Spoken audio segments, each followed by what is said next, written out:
come from compromised login information.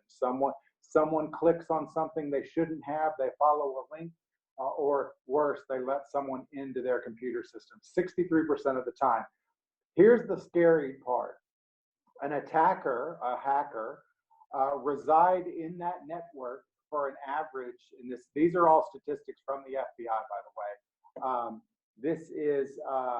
They're in there 146 days. That is nearly half a year. Now, can you imagine if someone was monitoring your email for 6 months, what could they find out? What could they do just by monitoring your email? And then this is such a problem that half of the FBI's budget are being used to combat this type of fraud. This has skyrocketed in numbers in the last 5 years. And we're going to talk about why a little bit later. All the information in today's presentation comes from the FBI, the Internet Crime and Complaint Center report. Next slide, please. The website that you can go to is ic3.gov. It's an amazing website, but when you look at the annual impact of cyber attacks, there are at this point more than 460,000 victims with $3.5 billion, that's with a B, in losses. The IC3 website gets 1,200 complaints a day for someone that has had a loss. These are getting more and more complex and more expensive. More than 1,200 complaints per day. It is so important that our 2020 cybersecurity budget for the government is $17.4 billion to combat this. Fraudsters have figured out the real estate sector is the high score. If you look at these statistics from 2017, 18, and 19, you can see that the number of complaints are increasing, as are the losses. So this is, complaints are up and damages are up. Guys, why this is important, the last fraud seminar I went to, the FBI agent stood up in front of us, mostly a group of attorneys, and basically said that an average thief that goes and robs a liquor store, the average take in the United States on some sort of liquor store robbery is about $800. If they are bold enough to go in and rob a bank, the average take on a bank robbery in the United States is about $18,000. The average take on a real estate wire fraud scam is $170,000. So even organized crime now is targeting our sector. And I want to go through that. Now, let's look at the most prevalent scams that are out there. And this is all from the Internet Complaint Center. They are as follows. Business email compromise, and that encompasses a lot of different things. Email phishing, email spoofing, someone getting in, making it look like it's your email when it's a fake email. This involves fake websites. It can be fake text messaging or SMS messages.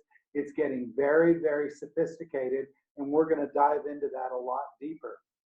The latest iteration of fraud is called payroll diversion.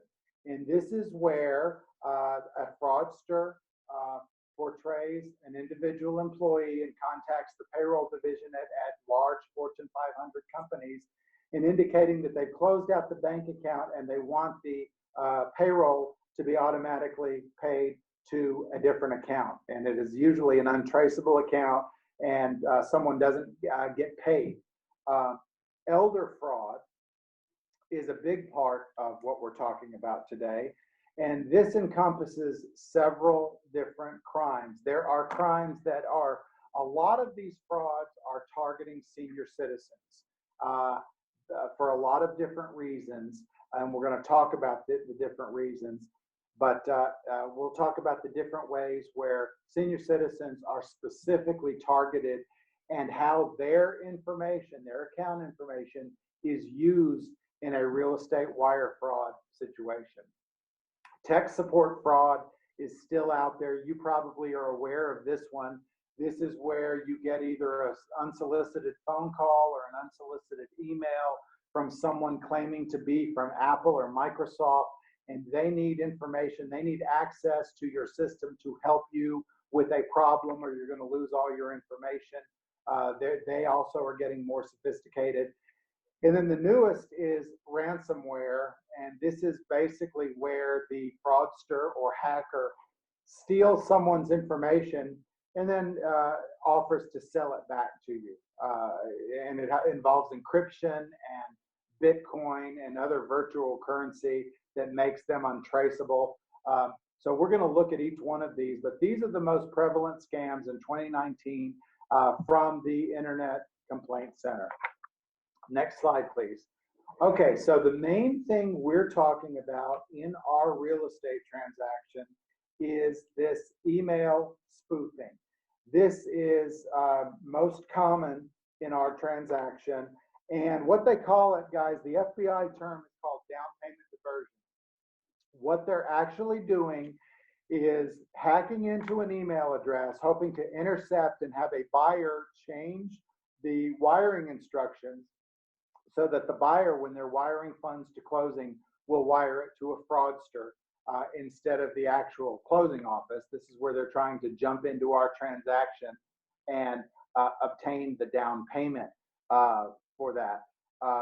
This has typically gone on for the last several years, very close to closing. When you think about it, how many people are on a email chain involving a real estate closing? You may have two realtors, you may have two different closing attorneys, you may have a lender, you may have an appraiser, you may have a surveyor, a title company, etc. There's a lot of people involved in a real estate transaction. And so you've got to assume from here on out that in those big email chains where everybody is hitting reply all, you need to assume that at least one of those people have probably been hacked, because it's a pretty high number. So what they're doing is wanting to change the wiring instructions to get the buyer to wire funds again to the fraudster's account. That is their game.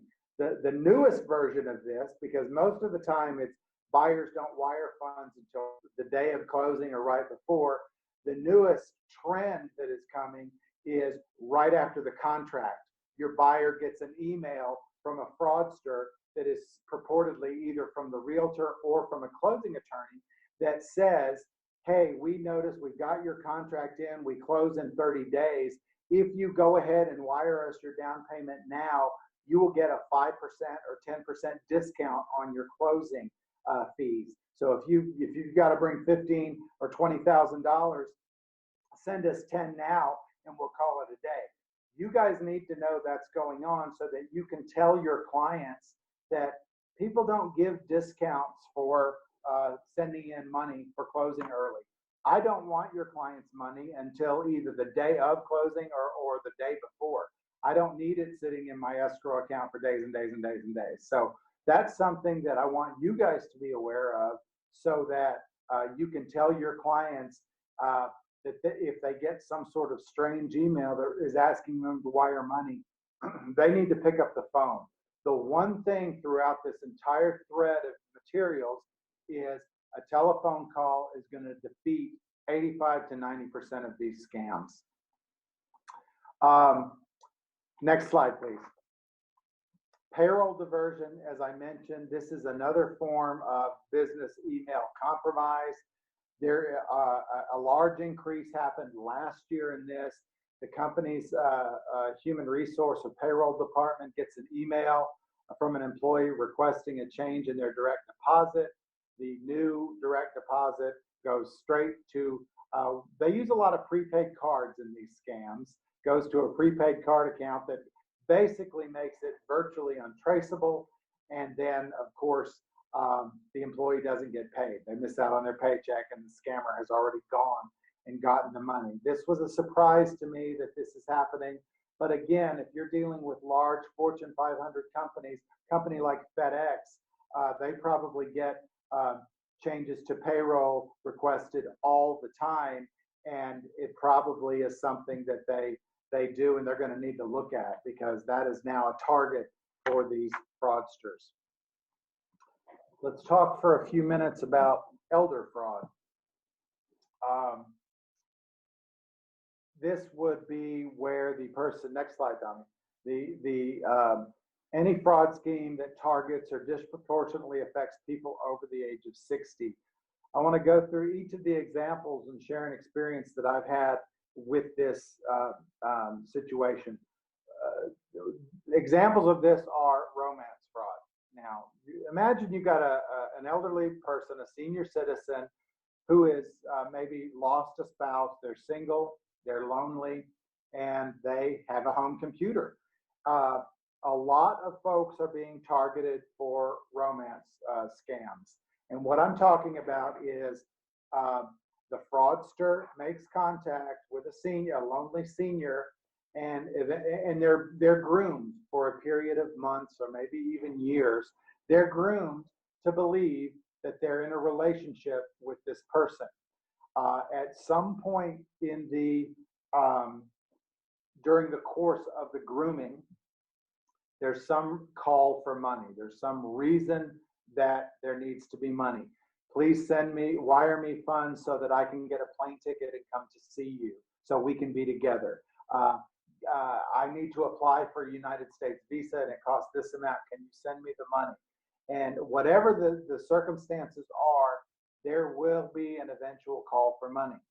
I volunteer at 2 local senior centers once a month. I do free legal aid appointments, and I have for my entire career.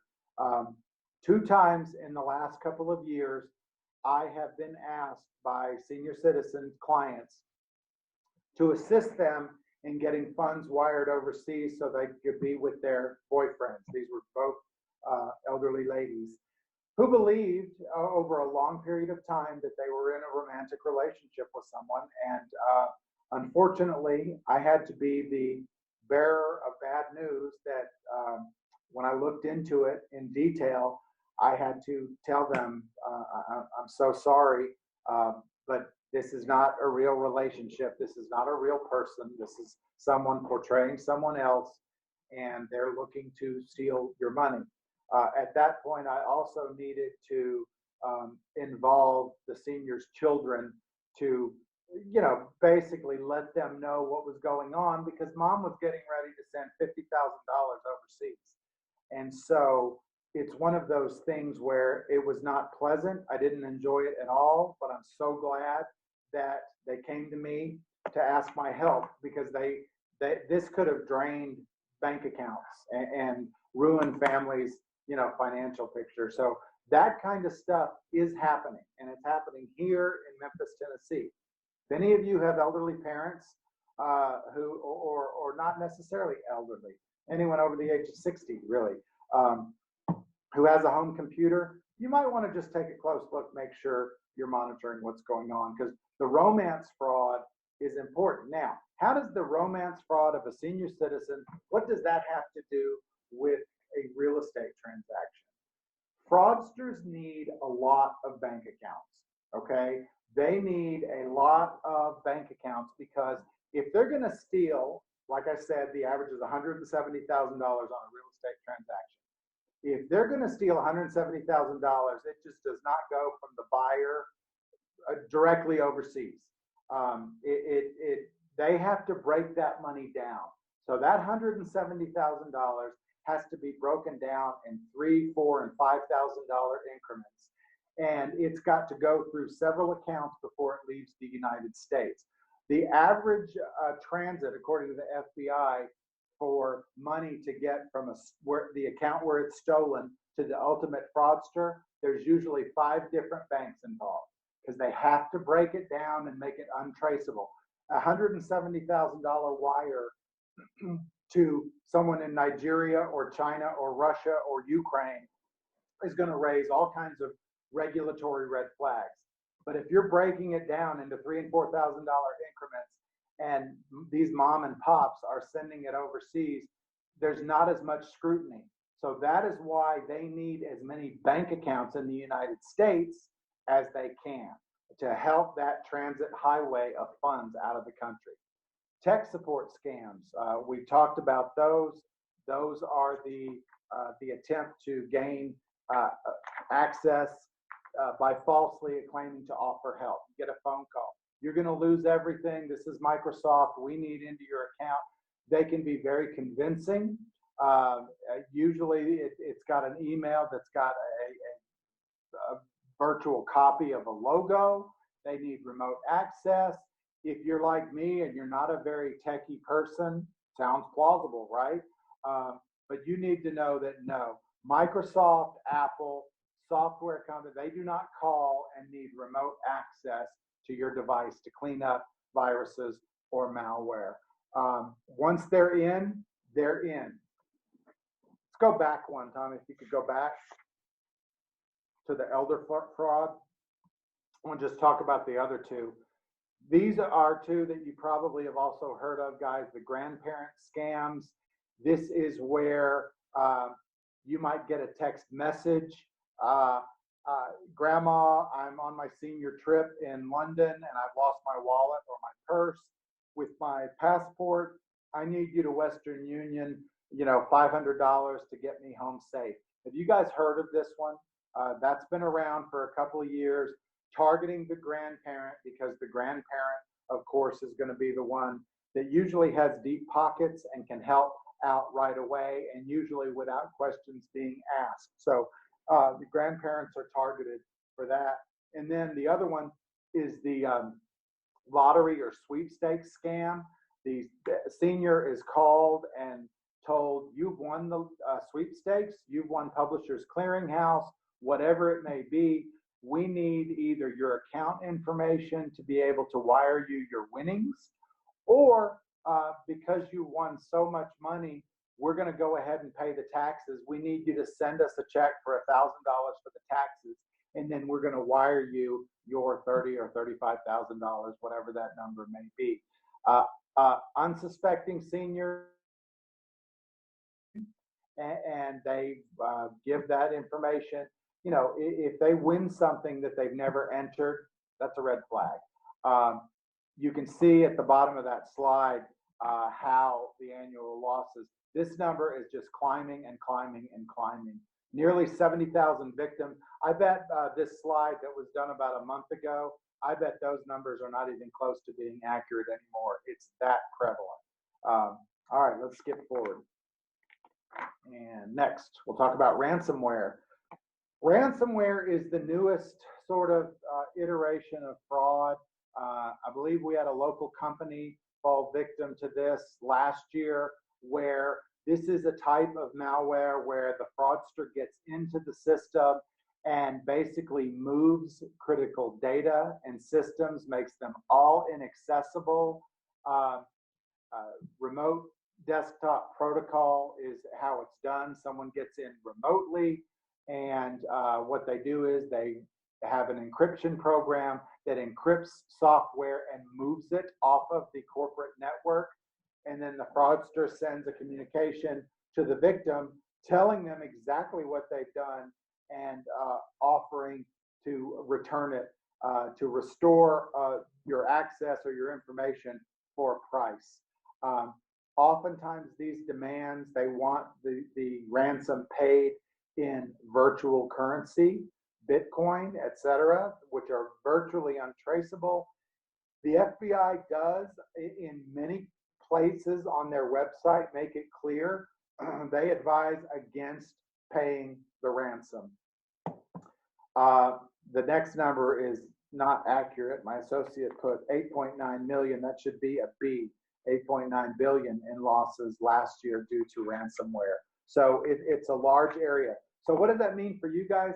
You guys need to make sure you're working on a secure server and that you have things in place to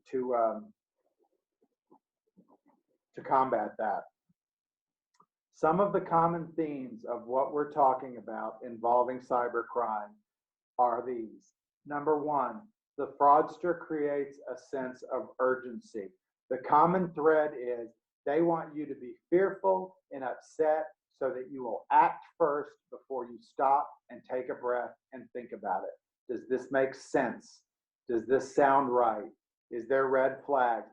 They need to give you that sense of urgency, whether it's they need money, a relative is in trouble, etc. The fraudster takes advantage of the victim's fear. Even Facebook is being used, guys, to obtain embarrassing information, and they are capitalizing on fear of embarrassment, fear of looking incompetent. Whatever your fear is, the fraudster is going to be able to find it and exploit it, and that's what they're doing. Senior citizens and other vulnerable folks are targeted. Let's talk about why senior citizens are targeted. They grew up in a much different world than we did. Their word was their bond. They have more trust and faith in their fellow man than we do, guys. Their defenses are down. They might not be the most tech geniuses in the world. They might not know about all this stuff that's out there. It makes them a prime target. God bless their sweet hearts, but we have to protect ourselves and our seniors from these type of scams because they are being targeted the most. The COVID-19 pandemic, unfortunately, has brought out the worst in some people. It's brought out the best in a lot of our first responders and healthcare workers, people on the front lines. It's brought out the worst in scammers. And so already, guys, these schemes are now encompassing COVID-19. As of March 30th, and again, I would imagine this number has grown, there have already been 1,200 COVID-related complaints to the FBI. These examples of these type of scams are these sort of things. Maybe you get a fake text message from unsolicited text message. I've seen this one, and several of my friends have shared this, and it basically says, this is the CDC, you've tested positive for COVID-19, click here for details and instructions. No one's been tested. Another one that you see is click here to donate to COVID-19 relief to the American Red Cross. Complete scam, has nothing to do with the American Red Cross. They're stealing money, $20 to $25 at a time. The next one, counterfeit treatments and equipment. This is rampant. And if you guys are on Facebook for any time at all and you're scrolling through your page, you see, how many ads do you see for nebulizers that are going to help you breathe, face masks? I'm getting a ton for plexiglass shields. The masks and other items usually go to a fake website, and you go ahead and pay on your credit card and never receive anything. You've got to be aware of those things. So anything you're going to buy off of Facebook, and you know, I'm the first one to admit I'm a sucker. When I'm scanning, I see something, and oh yeah, I'll shop there. What you need to do is go to the actual website instead of the Facebook link. It's too easy for the fraudsters to hide and cover themselves on that. But counterfeit treatments, counterfeit equipment, including PPE, is all now being used in scams. And that's why you're seeing a whole lot of them on your Facebook page. Phishing campaigns against first responders. We all want to make sure that we do the best for all of our first responders. You know, like every office in town, we give closing discounts to first responders, police and fire, EMTs, etc., to thank them for being there for all of us. Unfortunately, some of these campaigns are fake, and they target first responders to provide information, and they're basically trying to steal information and get into the first responders' computer system. So it's unfortunate, but that is happening right now. The last one is ransomware. We talked about how that works. Right now, they are targeting long-term health facilities, nursing homes, and hospitals. while everyone is dealing with this serious health crisis, they are hoping to get in and steal private information that would make the hospital liable for HIPAA violations and then sell the information back to the hospitals and nursing homes. They are being targeted right now for this. It's very predictable that this is what the fraudster's doing, but that's going on. So COVID-19, like I said, has brought out the best in a lot of people, but it has created more opportunities for these fraudsters to have a reason to target certain folks, and that is going on. Also, telework software compromise. When COVID-19 happened, guys, and it sort of came on all at once, and the states shut down, a lot of folks were unprepared to work from home, right? Not everyone has a job that's easily transportable to home. So you may have folks working at home on their home computer without any malware protection, logging into an unsecured network all the way to work. And bottom line is, these type of things can easily be hacked into to obtain the information. There could be someone hacking in and eavesdropping in on this very Zoom meeting.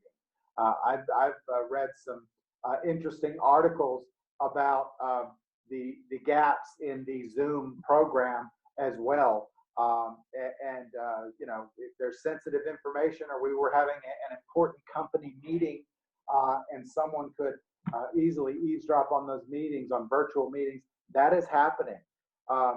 Fraudsters have spoofed software to make it look like Zoom, and spoofed emails claiming to be from software companies about this new software. When a lot of companies had to work from home, sometimes companies had to rent some equipment. They needed extra PCs, or they needed an extra server to be able to deal with everyone working from home instead of being at their desk every day. And sometimes that equipment may have pre-installed malware on it. So anytime you're dealing with remote desktop access, there is a danger. It has been good that we have all had to sort of learn how to work from home, but you need to understand it's also increased the risks, and it's very, very dangerous because a lot of companies didn't have the computer equipment to deal with what happened, and they've gone ahead and have to rent and set those computers up very quickly to allow remote access, and there's a danger in that. So working remotely has increased the risk of a computer hack tenfold. So we all need to be mindful of that. Business email compromise. This is what we're talking about, where a fraudster might impersonate a vendor to request payment outside its normal course of business. I may get a strange email from Comcast, who provides my telephone, fax, and computer lines at my offices. And it says, due to COVID-19, we have emergency billing procedures. We want you to pay us by credit card, do this. Something outside the norm. They're changing the way I normally do business with Comcast. That email, that communication is not from Comcast. It is from a fraudster impersonating a vendor to change the normal way I'm billing. That should be an ultimate red flag in anything you guys do in life. If you're getting communications asking for changes in the normal way you have conducted business for a long time, you need to think this could be a fraud, okay? Payroll diversion, we've talked about that. You just need to be wary of sudden changes to wiring instructions, sudden changes to contact points from your vendor. If they're telling you your new contact person is this email address, oftentimes the fraudsters, the one thing a fraudster that's sitting in Nigeria or Ukraine or China or Russia cannot do is pick up the telephone and sound like they're in Memphis, Tennessee or South Haven, Mississippi, and talk to you about your account. So anyone that refuses to communicate with you by telephone, for whatever reason, They claim there's a time difference. Whatever the story is, there's a time difference. I'm so busy, I'm unable. That should also be a red flag. And then these new requests for advance payments when you've never had to make an advance payment before, those also are red flags. So the red flags should be popping up because, again, unfortunately, this pandemic has increased the amount of fraudsters out there. Next, we're going to talk about, am I scaring y'all sufficiently? Online extortion scams are next. This is where scammers are taking advantage of folks using technology and works from home. This sort of goes into it. The PowerPoint says scammers emails victim anonymously threatening to expose compromising or sexually implicit information to victims' contacts. Facebook's been great, and Facebook has been wonderful to reconnect with old people I went to high school with and all that. But what it's also done is it's allowed people who used to be in relationships with someone to rekindle relationships without concern for their marriage that they're in. And so, that has gone on a lot, and folks get back, rekindling an old friendship, and the next thing you know, some compromising photos are exchanged, and boom, it's a scam. There's a scammer threatens to send photos to the spouse, or send the explicit text messages or email messages, etc. That is going on. Now, how much information do we all put on Facebook? The answer is too much, okay? So what can you find out from Facebook? You can find out someone's name. You usually can find out when they're on vacation due to the photos. You know when their birthday is. You're really close to getting to, where they went to school, who they're married to, who they're related to. Those kind of profiles are fine, but they make you vulnerable to this type of identity theft. And so, I at the last fraud seminar I went to, the FBI agent said, is getting those 250 happy birthday messages on Facebook really more important than protecting what your birthday is? So that they recommended at this last seminar, if you like those birthdays, and trust me, I'm guilty too. I like the happy birthdays as well. Make your birthday on Facebook either the day before or the day after your actual birthday, so that a hacker just that happens to be scanning won't have an easily identifiable birthday for you. But these type of scams try to elicit personal information and then turn around and extort payment from you. These fraudsters will look for anything to monetize information. That's all they care about. What piece of information can I get about you that I can turn into money in my pocket? That is the only thing they're worried about. Again, the FBI does not recommend or condone the payment of these extortion demands because that usually just perpetrates more criminal activity. Let's get to real estate fraud and crimes. As I've already mentioned, our sector is heavily targeted. We've talked about payment diversion being the FBI's official term for what they're trying to do, stealing wire fraud. How do they accomplish that? By hacking into emails. Any party in the transaction can be targeted. The old saying, guys, that a chain is only strong as its weakest link. The reality of this world is the realtor email, you are the weakest link. And you need to know that your email is by far most likely to be compromised. Why? Because when the CFPB came about in 2015, and we had to change the way we do business, and the HUD went away, and we now have closing disclosures. As a closing attorney, I had to spend between $80,000 and $120,000 on hardware and software equipment to protect clients' information. I had to protect it at both the server and the workstation level. We had to lock access to our offices. We had to make sure our monitors weren't in a position where the UPS guy could come take a screenshot of someone's private information. We now have to send encryption emails with CDs and numbers and wiring instructions. All of that was because of the CFPB. Most realtors, you guys are individual businesses. You're independent contractors, and a lot of you do business on your own personal email account. A lot of you use Gmail or Comcast, which is full of hackers in there. It's the easiest emails to hack, and you don't have the systems in place. So when your company says you need to use your company email address, there's a reason for that. They've also had to put systems in place to prevent hacks. So I'm going to, later on in the class, talk about what you guys can do to make yourself not a victim and not what we call the low-hanging fruit. The hacker and the fraudsters are just looking for a quick score, and they move to the next very rapidly. So if we can raise you up off of the low-hanging fruit, higher up in the tree, they'll pass you by. And that's my goal today, to make none of you the low-hanging fruit. Fake check payments is another scam involved in real estate. What you see on your screen is an actual cashier's check that my office received. This was from 2017, and it's payable to Byrne and Associates in the amount of $150,932.95. Here's how this scam works.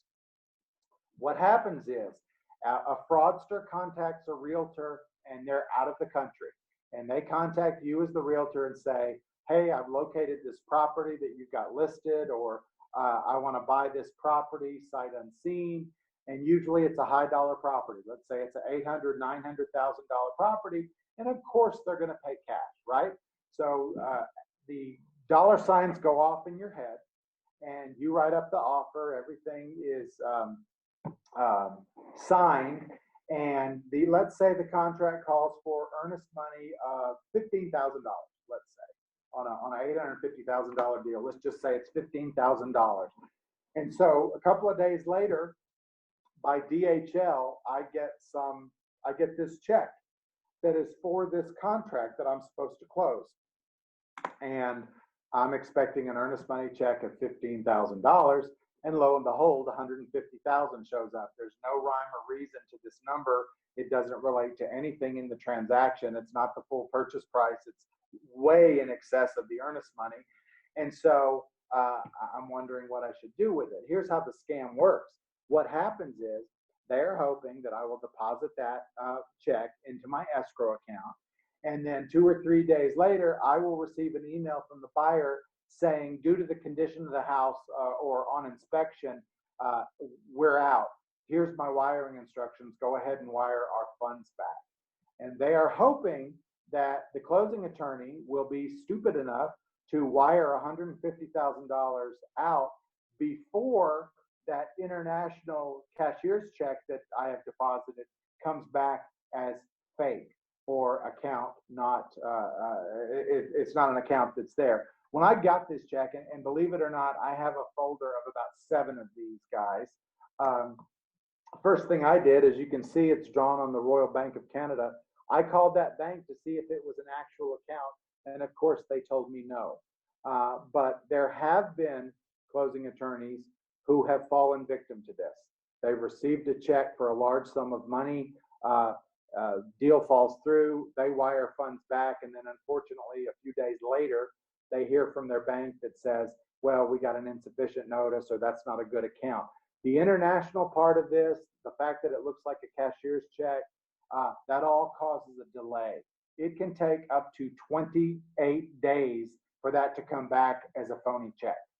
So the fraudsters know this, and that's why they purposely are using out-of-the-country banks for that to hope to trick the closing attorney. So that's another one. Guys, people do not buy houses, million-dollar houses, without seeing them. It just doesn't. I mean, that should register red flags in your head as well. Let's move on. Speaking of email compromise, I'm going to throw some more statistics at you. 100% increase from 18 to 19. nearly 24,000 complaints, billions lost globally. And as I mentioned, your email is the most vulnerable, and organized crime is targeting our industry. So that really should scare you. Think of all the things involved in a real estate closing where someone's identity could be stolen. They can be stolen from all of the following: buyer's loan application, a tenant application on a lease, their tax returns that have to be provided for closing, driver's licenses, earnest money checks. The buyer's closing disclosure is full of personal information, and then the wiring instructions.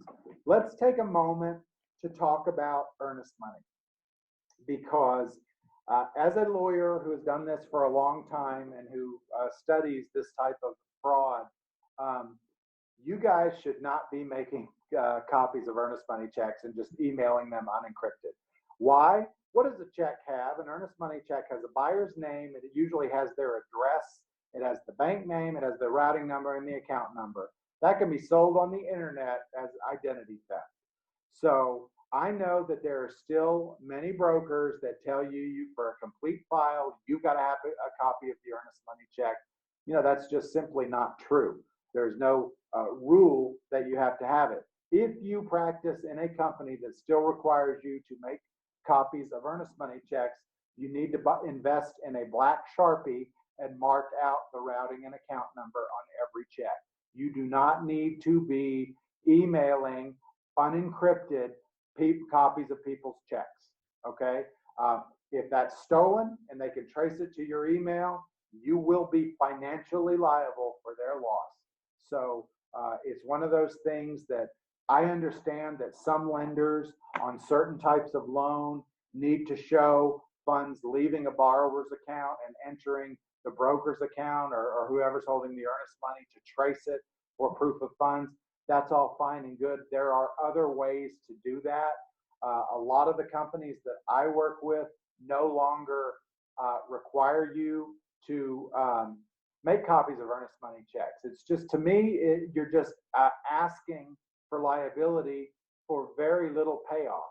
Once the earnest money check clears at the settlement agent or the listing agent office, you're good. Why do you need a copy of it? So again, I would go back and have these discussions at your sales meetings in your offices if you are still making copy of earnest money checks. All right. This case that we're about to talk about, Bain versus Platinum Realty, I'm sure some of you have probably heard of it. Others have not.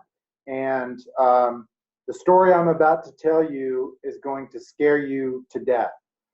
And if it doesn't, it should. A little bit of background on this case. This is a 2016 case out of Kansas.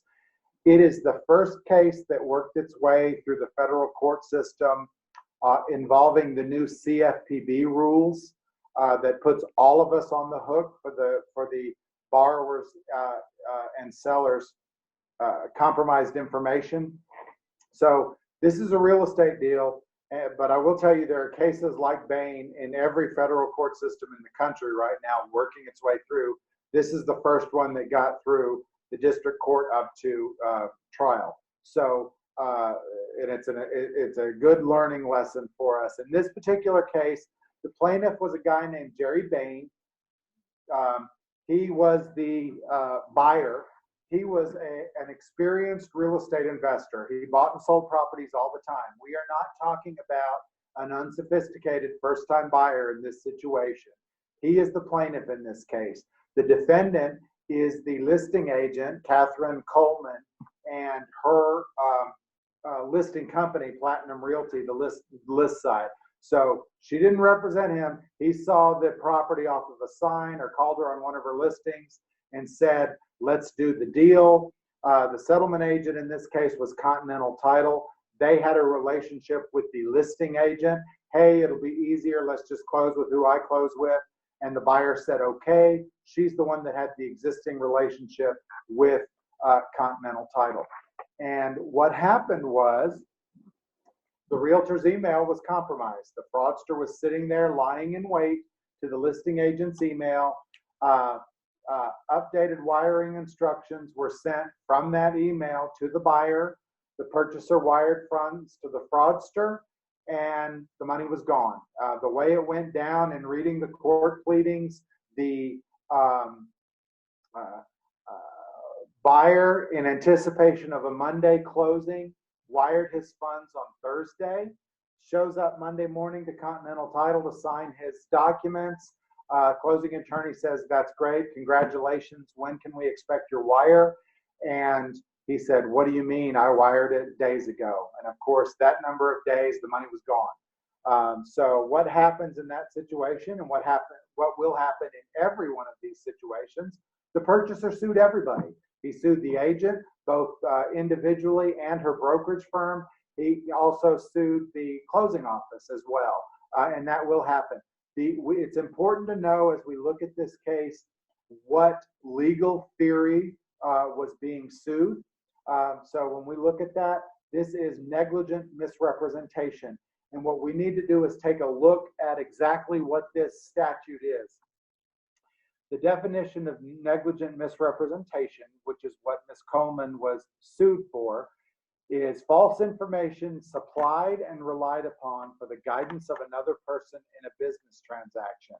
The exact elements of this tort is that the reliance is reasonable, the person failed to exercise reasonable care or competence, the person who relies on that information is the person for whom benefit is intended, and damages were suffered in the transaction that the person supplying the info intends to influence. So those are the elements of negligent misrepresentation in Kansas.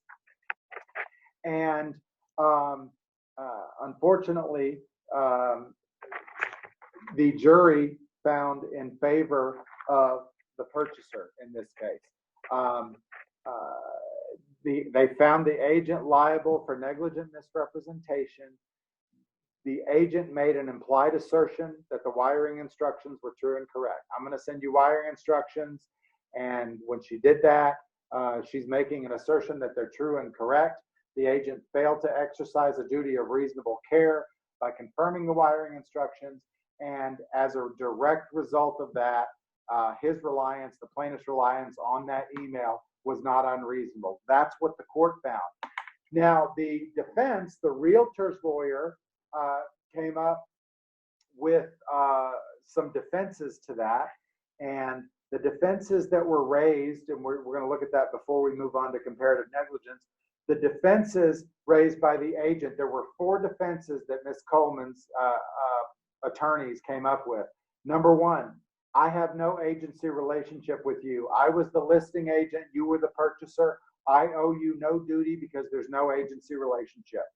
Argument number 2, the wire has nothing to do with my role in the transaction. I can't be held liable for the wiring of funds when it has nothing to do with me. Next, throw the plaintiff under the bus. Mr. Buyer, you should have called to confirm the wiring instructions yourself. That's not my responsibility. And the 4th argument was, I didn't send the fraudulent email. A third-party criminal actor did. So how can I be held legally responsible for the criminal act of a third party? All of those were good arguments. All of them were rejected by the court. What the court found was, once Ms. Coleman decided, the court basically said that you're right when you said that the wire has nothing to do with me, but unfortunately, when you chose to get involved in that, you assumed all of the liability for any defects in those wiring instructions. So you're right, it has nothing to do with you, but you chose to be involved. So she basically, by her own actions, brought on the liability. Now, Kansas has what is called comparative negligence, and the comparative negligence statute in Kansas is virtually a mirror of the comparative negligence statute in Mississippi. And what does that mean? That means that you can apportion responsibility for damages based on each party's fault. Back in the old days, best example of this is a car wreck. Basically, when you're in a car wreck, it is very rare that the accident is 100% the fault of one party and 0% the fault of another. It's usually a series of events with both at fault. Under old common law principles, a victim could not recover one dime if they were even 1% responsible for their own accident. So the defendant could be 99% at fault and the victim 1% at fault. The victim could get nothing. So we realized a long time ago that that would result in some really unfair results. So all states have adopted these comparative negligence principles that allow you to apportion responsibility based on your percentage of fault. And then whatever the victim's fault is, any award would be reduced by that percentage. So it's an identical statute to what we have in Mississippi and Tennessee that they have in Kansas. The jury in this case found the defendant 85% liable for damages. Probably the other 15% was either the title company or the plaintiff himself. The realtor's portion of the damage, $167,129. That is 85% of the total loss of $196,000. So, realtor found liable in court of law. How many of you think E&O is going to cover you? That your E&O insurance will cover you for this loss because you've got insurance. The bottom line is it will not cover you. This, the text that you see up on the screen now, this is straight from an E&O a local E&O policy. We are not obligated to pay damages or defense costs or defend claims for any fraud, conversion, misappropriation, financial elder abuse, or other intentional wrongful act arising out of money parted with under false pretenses, social engineering, or the electronic transfers of money. Have you guys read your policy and saw that? So the bottom line here is, guys, you can be personally liable for money lost to wire fraud, and it's not going to be paid by your E&O carrier. If that doesn't scare you, I don't know what will, because this is different under the CFPB. I've been in real estate a long time, and realtors have always been able, most of my career, they've been able to deflect. When their client calls with a problem, they would always be able to say, well, oh, that sounds like a problem with your loan, call your lender. Or, oh, that sounds like a title problem, call your closing attorney, etc. So bottom line is now you guys are in the defendant boat with the rest of us. You are no longer free and clear. Bottom line is here for you. The lesson for you all today is you should have nothing to do with wiring instructions getting from my office to your clients. You shouldn't play a part in it. You shouldn't offer to forward email instructions. As a matter of fact, you should tell your client you will not play a part in that. You should have the conversation about wire fraud, and you should let them know what's going on. That they're never going to receive any wiring instructions from you, and if they get an email, they need to know it's fake. So bottom line here, for wiring, for closing, verbally verify all wiring instructions. Guys, that's where we are in 2020 moving forward. There are no exceptions to this. Every single buyer that you have that needs to wire funds for closing needs to be calling our office to confirm the routing and account information. It's just, there's no exception to that rule. It is so prevalent, and frankly, the financial industry, the banking industry, doesn't think this is their problem. So that money is just lost. There's not going to be some magical recovery from a bank when this money is gone. They're not going to write a check to your client because your client's been a good long-time client of the bank. That's not the way these things are going down. That money is gone. So best way for you to do it is to advise your client of the wire fraud forms that we use. Tell them verbally. You've got to tell them what's going on in the real estate transaction. Tell them why you can have nothing to do with the transfer of money. And why is that? Technically, your E&O insurance covers you for all real estate related activities. The transfer of money for a closing is not real estate related activities that your E&O covers. So you need to know, I love realtors. I've been around you my entire career. I go to your sales meetings. I market to you. I love y'all. But y'all are a bunch of bus drivers. Y'all think you have to be driving the bus and control every aspect of the transaction, every communication. You don't. And especially this part, you've got to stay out of the wiring part of the transaction. And explain what the local closing process is. Explain to them that we have split closings in our area and that the buyer may be using an out-of-state lender, a quicken loan situation, and there may be funding authorization that has to take place. And if the wire doesn't transfer before 3 o'clock, closing attorneys have wire cutoff times, and sellers have to have money in their attorney's account before keys will be given. That kind of stuff has to come from you. It's always, I'm happy to do it, but I'm meeting them at the closing.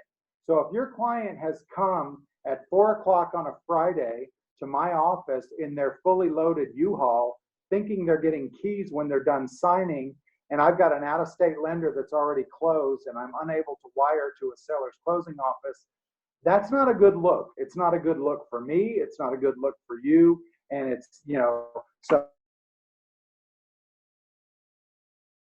process in your area. It's got to be done.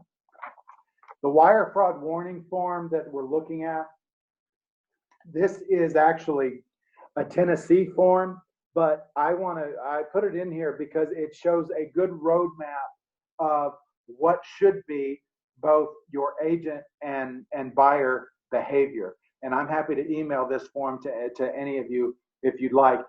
Basically, it says that criminals are looking to steal money and they use phony email addresses. They may even use phony fax numbers and telephone numbers.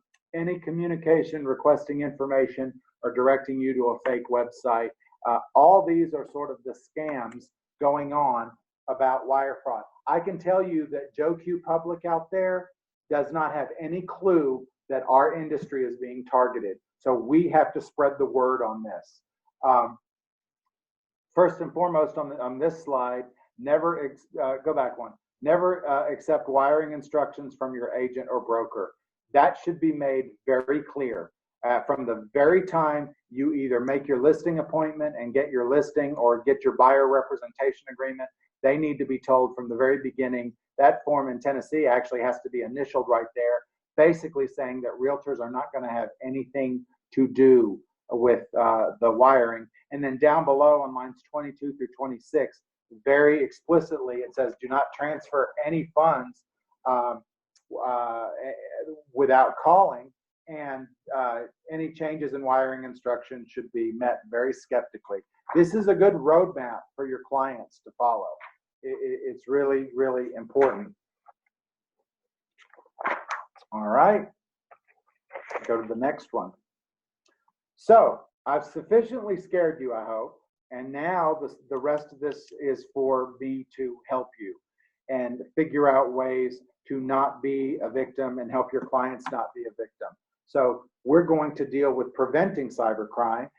First thing you can do is called two-factor authentication. How many of you are aware of what two-factor authentication is?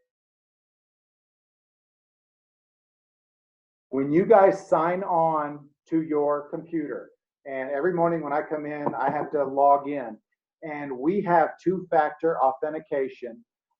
Single factor is just coming in and signing on your computer with your username and password. Two-factor authentication puts an additional step with another device. So we have two-factor authentication that when I go to sign on, I will get a text message on my telephone with 5 digits that prompts me to enter it in on my computer. So the only way a fraudster could have any access to my stuff is if they have both my computer, either in person or remote access, and my telephone, because they're not ever going to get that text message on my telephone. This is something you guys can do today. Microsoft, there are plenty of companies that offer it. Microsoft, Apple, your banks offer it. Any of you that do online banking, stuff like that. Any bank can put this on your account. It is an extra layer of protection. It typically doesn't cost you anything. It is something that you should all be doing, especially those of you who do online banking. Imagine if you do all of your banking and bill paying online and a hacker gets into your email. You've just given them the keys to the kingdom. So two-factor authentication, Google has it, Apple has it, Microsoft has it. If you do not have it and do not utilize it, please promise me that the first thing you're going to do after this class is check into it and set that up. It is something that will move you out of the low-hanging fruit right up the tree. I like it. It gives me a sense of security. The 3 seconds it takes me to type in those 5 digits as a secondary code, I'm very pleased with it. Very few people are utilizing it, but it exists. And so check with your bank, check with these software companies, and get that in place as soon as possible. Next, how many of you are looking at a computer screen with tons of little sticky notes all around your monitor? I have to admit, I'm kind of guilty of that too. I've got all kinds of little passwords and notes and things on my PC monitor. Not the smartest thing in the world. So I'm going to give you an exercise to do that will make your passwords unhackable. First of all, good password management. How many of you, go back. Yeah, just stay on that screen for a while. How many of you use your name as your password? Or worse than that, your password is password, or password 123, or your birthday. You can Google this and see the top 10 password names, and they're pretty easily guessable.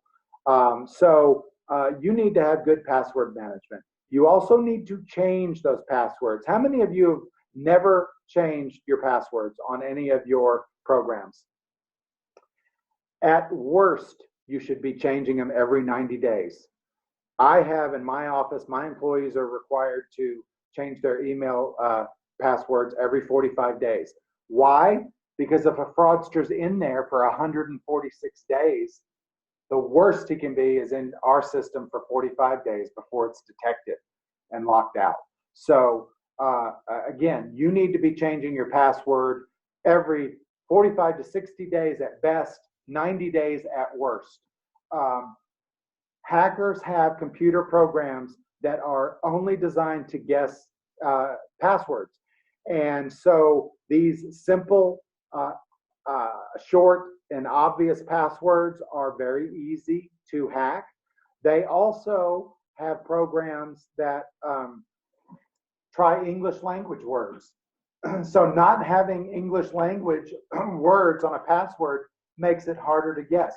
Guys, remember when passwords used to be 4 digits, and then it became 6 digits, and now it's 8, and now it requires the use of a symbol and a capital and a number?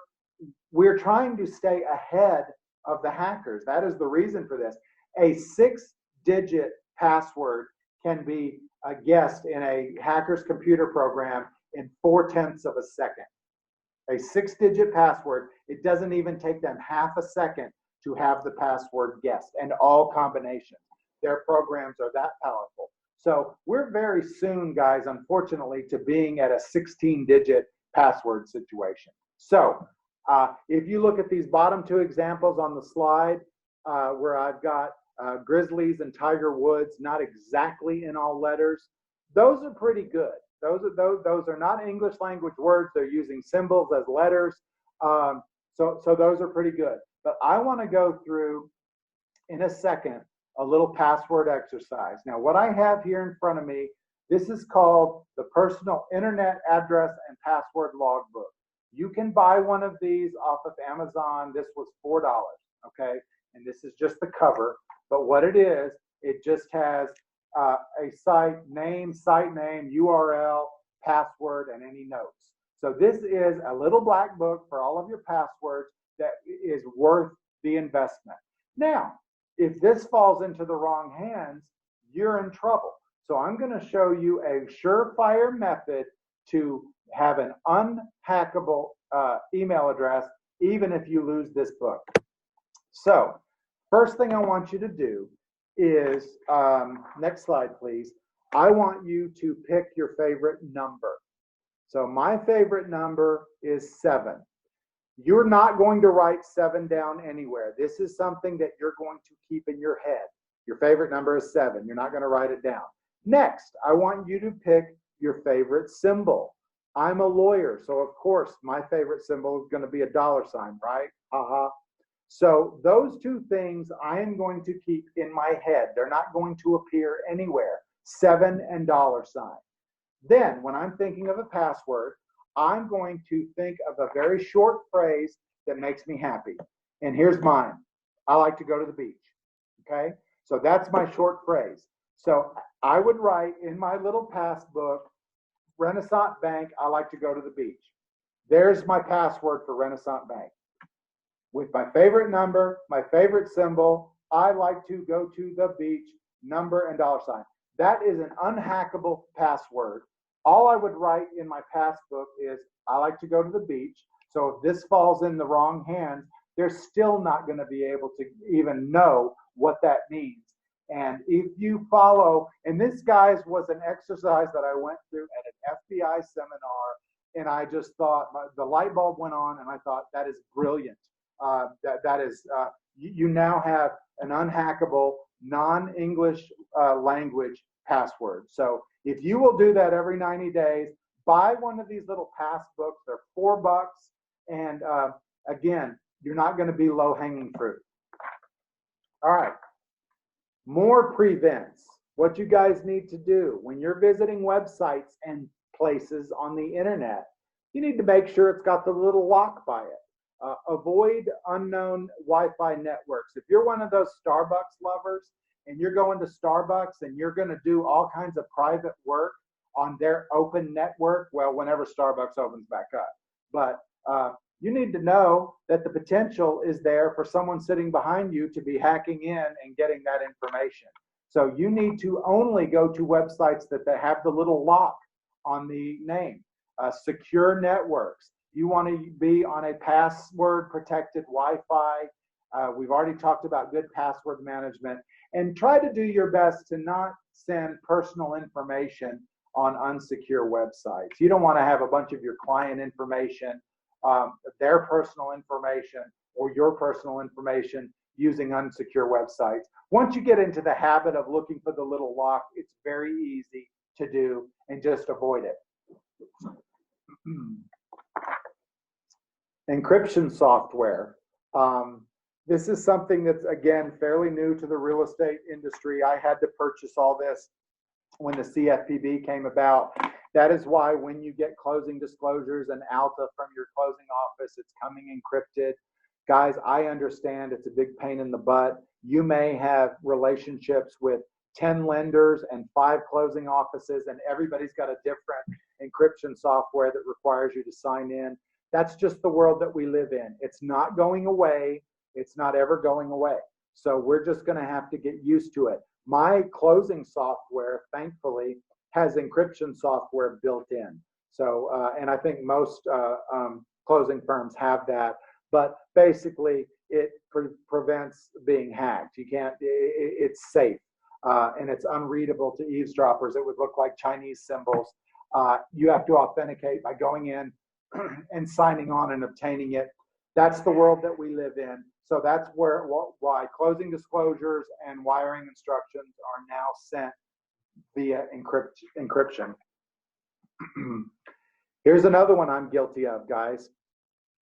How many of you get those little updates on software for your phone and computer system, and you just do the not now, not now, not now, not now? That's me. I do not do that.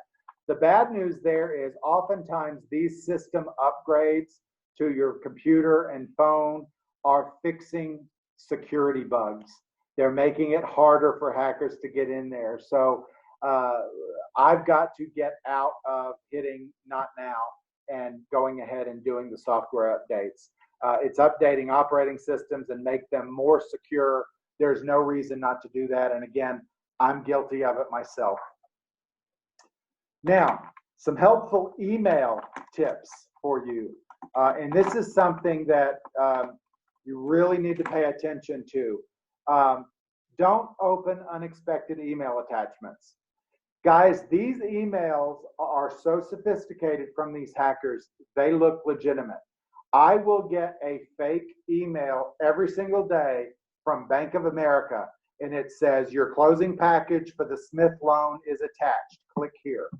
And it's got the Bank of America logo, and it's got some office in California or Minnesota, wherever, that with the volume of closings that we do, sure, that sounds legitimate. Let me click and get the closing package. No, that's not the way it works. We have to go to lender platforms and sign in to obtain that download. So again, my advice to you, do not open unexpected email attachments. Anything that has a hyperlink in it, click here. Don't click.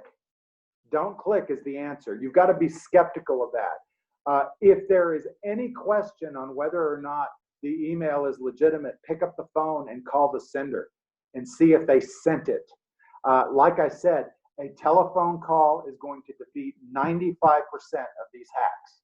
So again, pick up the phone. Now, here's another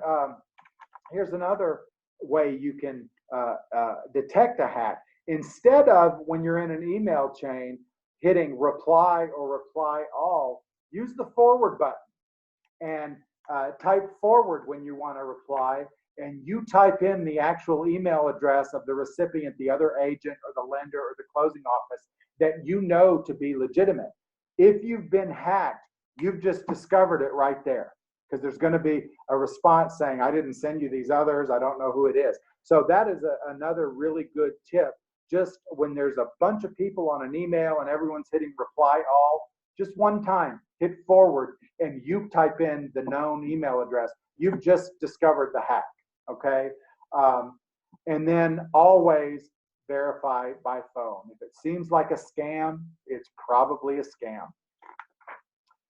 Next, this is an example of, this is actually my law firm's wiring instructions. And even though I send everything encrypted to your clients with the wiring instructions, because I teach fraud and go to these seminars all the time and know how hard the hackers are working, I've even taken it one step further. And you can see down at the bottom of the page where it's got the account number. Even though we send this encrypted with our bank information for your clients to send to closing, we purposely leave off the last 4 numbers and make our buyer clients call us to obtain them. We want your client to be calling from the bank when they're getting ready to wire to obtain the last numbers, so they know it's me and it's legitimate and it's for a closing. So that again is the one thing that a hacker is not going to do. They're not going to be able to get on the phone with your client and do that. So we've taken it one step a little further, and I know some other offices in our area have started to also utilize that. It's just a matter of making it as safe as possible. All of us, guys, whether it's you as the realtor or me as the closing office, we deal all day, every day with other people's money. There is nothing more important to that than what we do. So anything we can do to make it better, we do. All right, in conclusion, cybercrimes is a serious issue, but we have many ways to protect ourselves. Hopefully I've shared a couple with you. By taking this class, you guys are staying updated on the problem. So thank you for thinking this is an important topic enough to spend 2 hours with me. The big thing I would beg of you all, advise your client. The public at large does not know the problems that we are having with wire fraud and people stealing wires. It is just rampant in our business. They don't know it, and they're looking at us to be the professionals. So please make them aware and have that conversation with them. And then again, verbally verify. You're going to defeat 95% of them if you verbally verify.